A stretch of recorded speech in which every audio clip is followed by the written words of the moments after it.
A lot of you have been asking me to react to Ace, so here it is, the side of Ace that many likely missed. I see Ace as a deeply layered, complex human being. Of course, as humans, we are all complex. However, the more hurt we experience in our life, the more layers we often carry. And that's what I see in Ace. So this is going to be a two-part video series. In this part one, I'm going to talk about Ace on Love Island. And in part two, I'll break down his interview with Speedy. Hi, I'm Dr. Pam, therapist and relationship counselor, and I really love guiding you to grow and build more meaningful, connected relationships. And if you want more of that, I'd love for you to subscribe so we can keep growing together.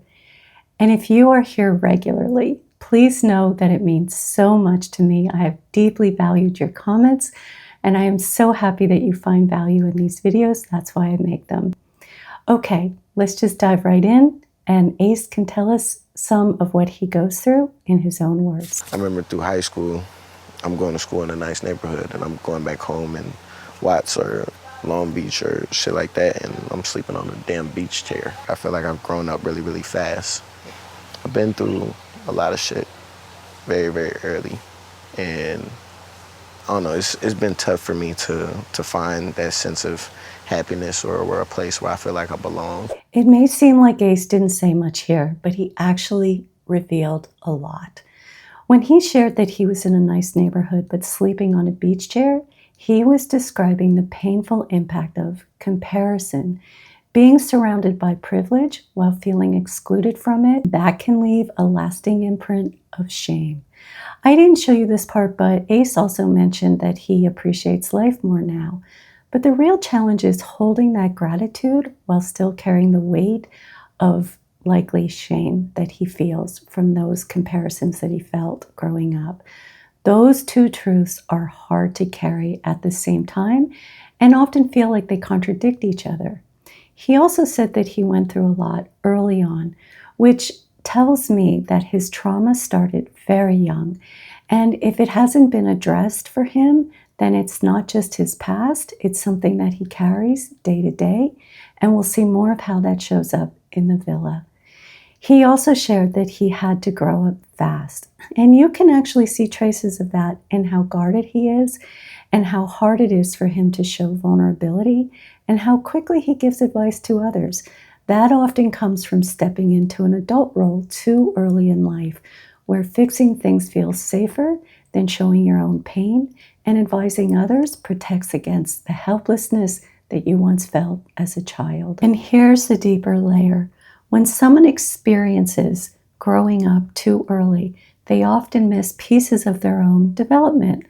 On the outside, they can seem mature and wise, and part of them may be mature and wise, but on the inside, there may still be a longing for the care and safety they never received. Next, we see in Ace's own words what has been his biggest challenge.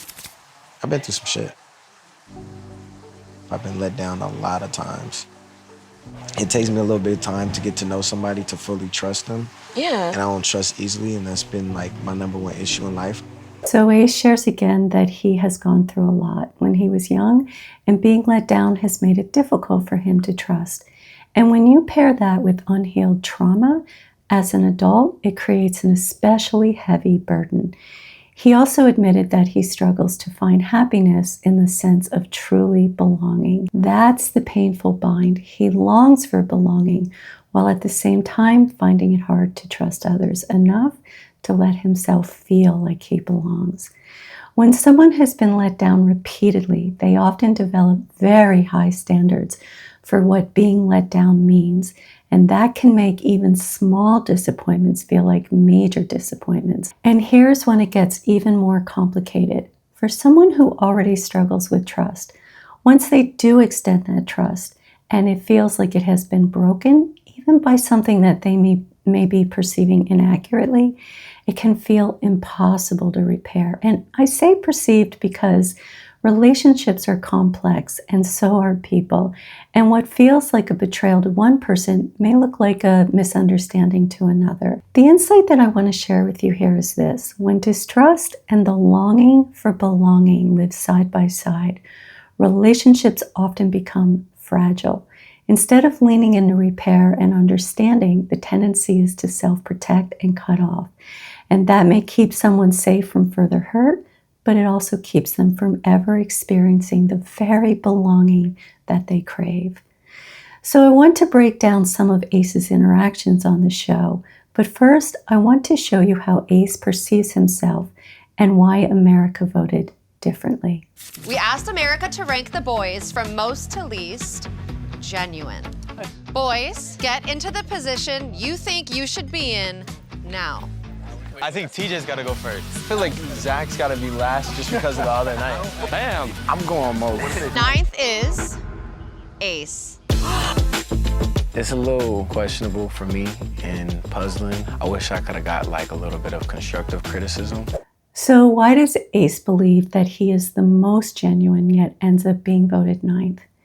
He said, I'm going for the most. I don't know if you heard that. I believe in his mind it's because he says it like it is. He equates blunt honesty with being genuine. But honesty and genuineness are not the same thing. Genuineness requires not just telling the truth, but also showing vulnerability, being emotionally open, expressive, and willing to let others see your softer side. And Ace rarely shows that. While he may have had some moments of warmth, especially with Chelley, overall he remains very guarded. And when someone equates directness with genuineness, they may overlook the relational side of it. People don't just feel genuineness through words, they feel it through emotional openness. If you protect yourself too much, others won't experience you as genuine, no matter how honest you believe you're being. We asked America to rank the boys from best boyfriend material to worst. Next one, yeah. I don't really be making breakfast every morning. Ace has been going off with the dates. Are you kidding me? You're number one, bro. I'm going least. Do you want to be next to me? In eighth place is Ace. So why did Ace put himself for best boyfriend material when America voted for him eighth? Ace likely ranked himself first because he focused on the side of himself that he values. He enjoys grand romantic gestures, as we saw with Chelley. He enjoys conversations. He craves love and connection, and he places high value on family. From his perspective, those are the qualities of a good partner, and those are important qualities. However, what he doesn't acknowledge is what viewers witnessed. The harshness he directed toward Amaya, both after he chose her and again during the mailbox challenge. And while I understand where that harshness comes from in him, meaning his trauma, it doesn't excuse it. Those words still landed on her and caused real hurt. Also, we didn't see him consistently letting his guard down or showing emotional vulnerability. Sometimes people who have experienced trauma feel incredibly vulnerable on the inside, but they don't realize that from the outside, it looks like they are closed off or even harsh.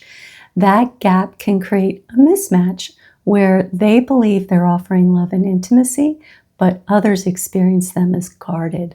That may be what we're seeing with Ace. His growth work is to understand that a partner who is truly boyfriend material isn't only about gestures and values. It's about being emotionally safe, responsive, and vulnerable in the relationship. And let's look at what he says about being jealous in a relationship. Are you the jealous side? Nah, I'm not jealous. I'm just overprotective about mine, especially when I'm heavily invested. Like, as far as jealous, I'm not jealous. I'm just... It's giving you Nah, I'm not, listen, I'm not jealous. Giving you jealous.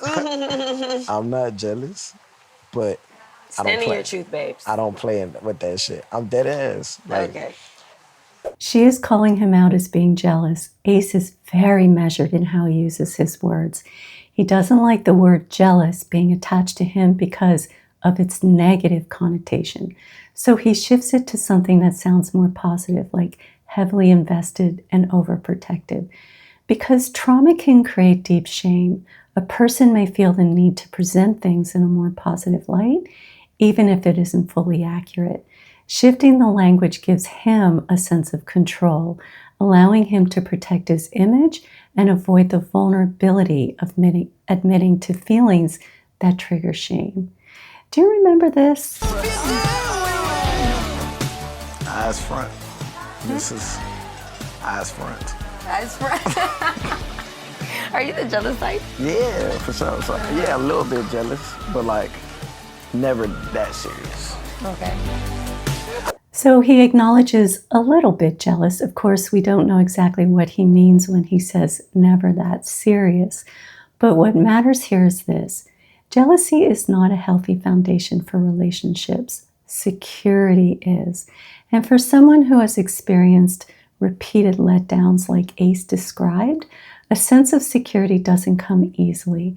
Trust challenges can make even normal relationship dynamics feel threatening. So jealousy may surface as a way of masking deeper fears of abandonment or of not being enough. True security requires healing those wounds so that love isn't filtered through fear. So let's look at another challenge that Ace struggles with. And I feel like, I don't like to be touched in general. Okay, so now we know he also doesn't like to be touched. And I do wonder why Ace chose to go on a show so centered on physical touch when that seems uncomfortable for him. And I don't mean that critically. I mean that with genuine curiosity. It may be that he's comfortable with touch on his own terms, like in the games, but when trauma is involved, physical closeness can become very complicated. It can carry both comfort and fear at the same time, leaving someone caught between the desire for intimacy and the need for distance to feel safe. That tension is difficult because what usually creates connection, like touch, may instead stir up fear and discomfort for him. I'll let you know, like, I'm an extremely slow burner when it comes to, like, affection. I'm not super touchy or, like, super, like, kissing outside of the challenges, you know what I mean? Unless, like, I'm really feeling it and I'm really intimate with you. Or even cuddling, I mean, especially if it's my first night getting to know you. Let's talk a bit about boundaries and the mixed messages that they can sometimes send. First, I want to acknowledge that this show is highly edited, and it's edited for drama. So my comments here are about what we see on the screen and how that connects to trauma. So Ace tells Amaya that he's not touchy-feely, though he makes an exception for the challenges. Since his very first interaction with Amaya happened during a challenge, and he did embrace that game. I suggested in a previous video that part of what I think he leaned into was to get Chelley's attention. And yes, it is a game, so on one level, no one should take it too seriously. But after that, Ace did seem to enjoy his conversations with Amaya, and here's where the trauma piece comes in. Mixed messages around boundaries often happen when someone is trying to navigate their own comfort and safety. Ace may genuinely not be comfortable with physical affection, yet in the context of the game, he pushed himself into it. And that can feel confusing to others because the words "I'm not touchy-feely" don't match the actions that we saw. For someone with unhealed trauma, this sort of push-pull is common. They want a relationship, but they also protect themselves from vulnerability. So what might look inconsistent to others is often the visible struggle of trying to balance the need for affection with the need for self-protection. However, this is what he said when he chose Amaya. I'd like to couple up with this girl because, she makes me laugh. She's gorgeous. I'm really just excited to explore this connection. She's very ambitious, very outgoing, very assertive of what she wants, and that's really been big for me. I'm really excited to share a bed with this person and have conversations late night about stupid shit. So the girl I would like to couple up with is Amaya. We hear Ace speak very romantically, saying he was excited to share a bed and have late night conversations with her. But later, his body language towards her appears very closed. Ace chose himself as the most genuine man on Love Island, and yet, in this moment, his actions don't seem to match that claim. From a trauma perspective, this isn't unusual. Someone can long for connection, as I've said, and even speak to it sincerely, like we just saw. But when it comes to the vulnerability of actually showing it, their defenses can take over. The result is that the words sound genuine, but the body language reveals something very different. This means being with someone who could say beautiful words and that closed off when it comes to applying those words into action. And that's hard to trust. Now, that being said, I'm sure that many of you have opinions about what Ace's agenda might be to be on Love Island. He said he came here for love. But what I want to emphasize is that my focus here in this video is what trauma can look like, not drawing conclusions regarding Ace's intentions on Love Island. I feel like I want to know Ace for real. Like, I feel like every time we talk, I feel like you're always like cool and soft and chilling and trying to be mysterious. But I feel like I ain't trying to be mysterious. I just be chilling. But you know what? Sometimes it could be interpreted as a wall up. Because for a second, that's how I was feeling. I was like, damn, like. Yeah. Yeah, I was like, I ain't got no walls with you. Like today I don't feel like that. I gotta be on my A game with you. So Chelley acknowledges that she sees walls up around Ace and that she wants to get to know the real Ace. And of course, we don't know what may have been edited out. Maybe he did share more.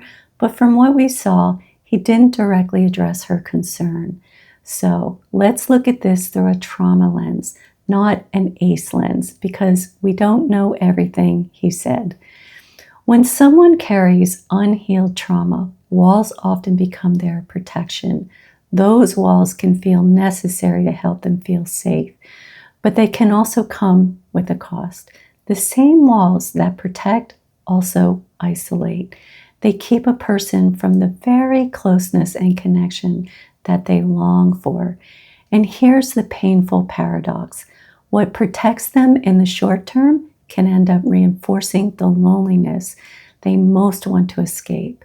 Ace said he came looking for love, but the challenge for him is that real love requires vulnerability, trust, and the ability to forgive the person you love when they inevitably hurt you. And from a trauma lens, those are the very things that feel most unsafe, because when you've been hurt before, opening up, trusting, and forgiving can feel like you're putting yourself right back in harm's way. So let's talk a bit about Ace and Jeremiah. In the first episode, Huda first kissed Jeremiah and then kissed Ace. Oh, Jeremiah. How was the kiss? Amazing. Ace, that was your second kiss tonight. Yeah. I don't know how I feel about being a second choice. I don't know. Nah, she's gorgeous. Who do you want to couple up with, Jeremiah or Ace? Jeremiah. Jeremiah, Yes. Congratulations. Thank you. I won. Okay. Just a couple things to note here. Ace said he doesn't know how he feels about being second choice. And I wonder how, when Jeremiah said that he won, landed on Ace. Let's watch more.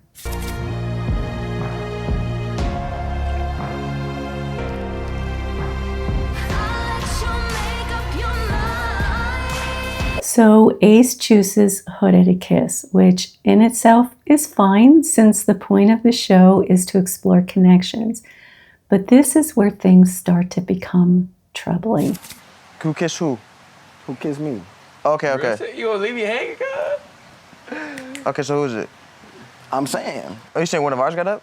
Yes. I mean, she said she didn't, but...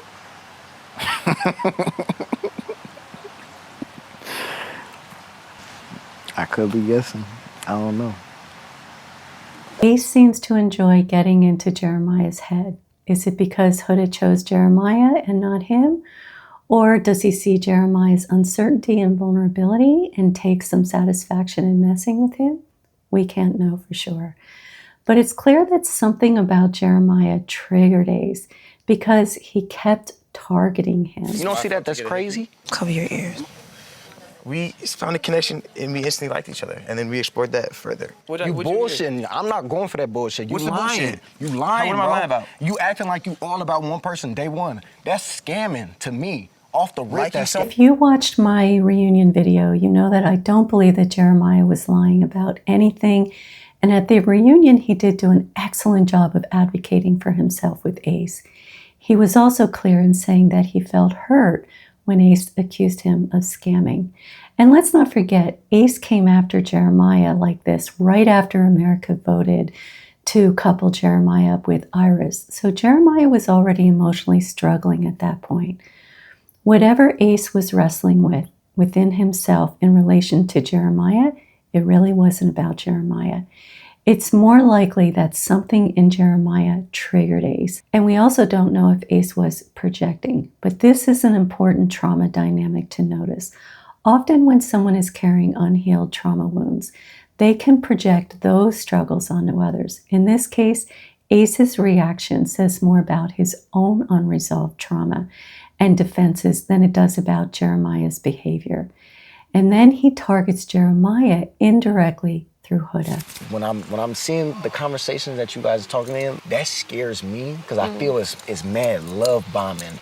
In my head, you're coming here with an agenda. You're trying to be Mr. We've been locked in since day one and we're going to leave here to villa together. Like, I'm not buying it. So Ace accuses Jeremiah of love bombing and coming in with an agenda. And again, if you watched my reunion video, you know I don't see either of those things to be true. So that tells me that Ace is either projecting or he's experiencing a trigger, but obviously we can't know for sure. Projection is a blind spot within ourselves when we put something about ourselves onto someone else that we don't want to see in ourselves. A trigger, on the other hand, means something about Jeremiah stirred up unresolved feelings in Ace that don't actually belong to Jeremiah. In other words, Jeremiah may have touched on something raw or unhealed in Ace, and instead of recognizing that, Ace redirected it outward. That distinction is important because whether it's projection or a trigger, neither has anything to do with Jeremiah's actual behavior. It has more to do with what Ace is wrestling with within himself. So the growth work here for Ace would be noticing those triggers in the moment and asking himself, is this about them or is this about me? Next, here is another challenge that Ace struggles with. Yeah, I'm good. I'm just drained. That's all. We can talk about it later, brother.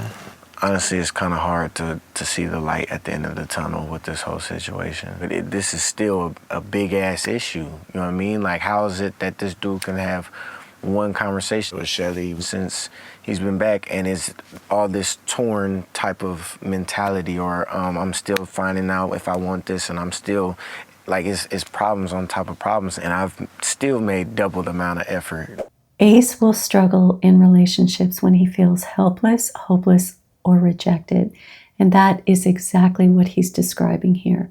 From his perspective, he feels like he's putting in his best effort while Chelley continues to explore other people. That experience can feel defeating. And let me share with you how he is responding to that. Shit. Yeah, I'm about to lock them in. I don't lose. I don't lose. I hate losing. I can't. I can't.